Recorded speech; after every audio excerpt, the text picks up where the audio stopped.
notre département, dans notre région.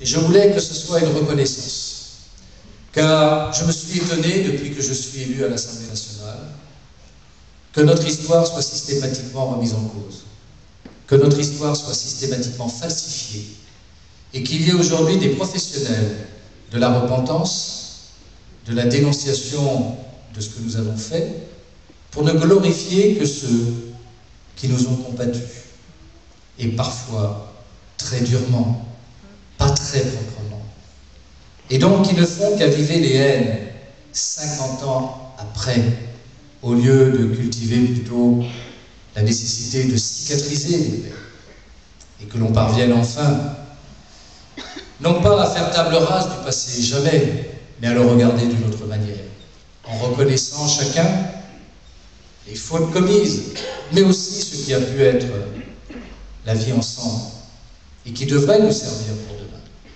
Et donc, je me suis fait le héros de la défense de la mémoire de toutes celles et tous ceux qui ont œuvré pour que la France soit ce qu'elle a été dans le monde, et qu'elle reste encore malgré tout.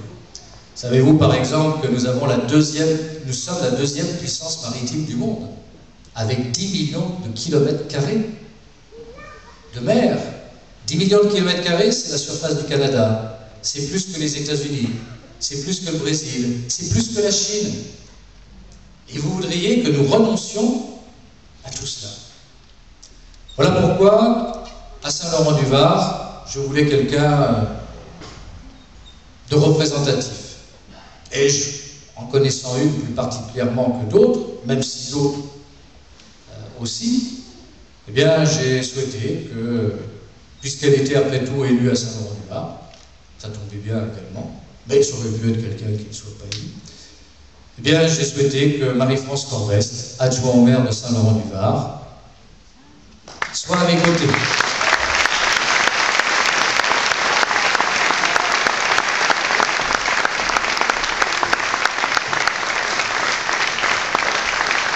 Voilà, Marie-France, elle va vous dire ce qu'elle est, comment elle se présente à vous. Bon, elle le fait de manière un peu convenue, parce qu'elle n'est pas habituée à ce genre de réunion politique. Elle est plus dans la réunion municipale, sur des dossiers concrets. Mais de réunion en réunion, les choses s'améliorent, elle fera comme Annie, hein, ou même Françoise, qui sait très bien se débrouiller quand elle le veut. Quand elle le veut, on l'a vu en réunion publique se débrouiller très bien. Donc, je lui laisse volontiers la parole.